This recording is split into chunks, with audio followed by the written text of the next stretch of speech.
بسم اللہ الرحمن الرحیم۔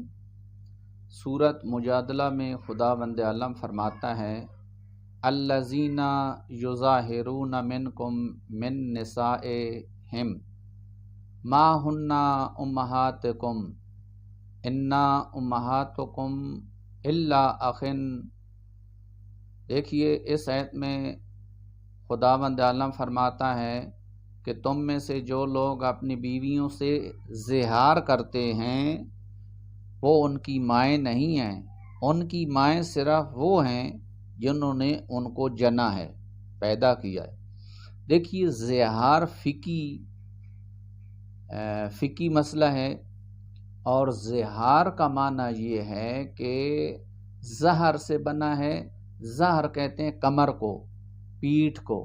اگر کوئی مرد یہ کہے کہ اپنی بیوی کے لیے کہے کہ تیری پیٹھ میری ماں کی پیٹھ کی مانند ہے، تیری پیٹھ ایسی ہے، تیری پشت ایسی ہے جس طرح میری ماں کی ہے، تو یہ جہالت کے زمانے میں جب طلاق دینا چاہتے تھے تو زہار کرتے تھے، جان چھڑانا چاہتے تھے تو یہی کرتے تھے۔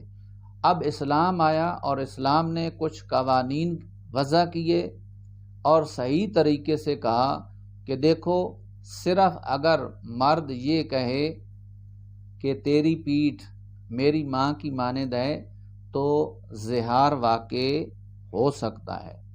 اب زہار ہونے کے بعد کیا کرنا چاہیے؟ اول تو یہ میں آپ کو بتا دوں کہ زہار کرنے والے کو عاقل، بالغ اور مجبور وہ نہ ہو، یہ اس کے قانون ہے۔ اب کوئی آدمی جب یہ انجام دیتا ہے تو پھر اس کا کفارہ ہوتا ہے، کفارہ دینا چاہیے۔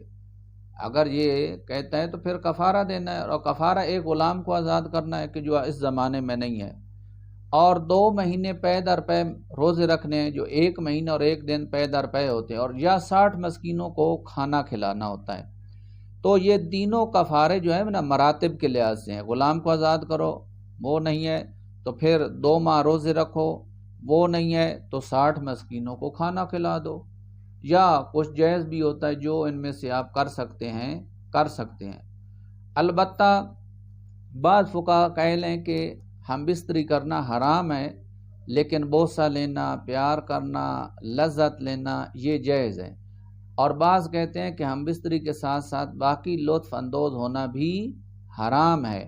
اور اسی طرح فقہ جعفریہ میں ہے کہ اگر مرد کفارہ دینے سے پہلے اس کے پاس عورت کے پاس جاتا ہے تو اس پر 2 کفارے واجب ہو جاتے ہیں، اور اگر مرد کفارہ دینے سے عاجز ہو تو مرد اور عورت کو جدا ہونا چاہیے۔ البتہ ابن ادریس لکھتے ہیں کہ اگر مرد کا کفارہ ادا نہ کر سکتا ہو تو اس کے لیے استغفار کرنا ہی کافی ہے۔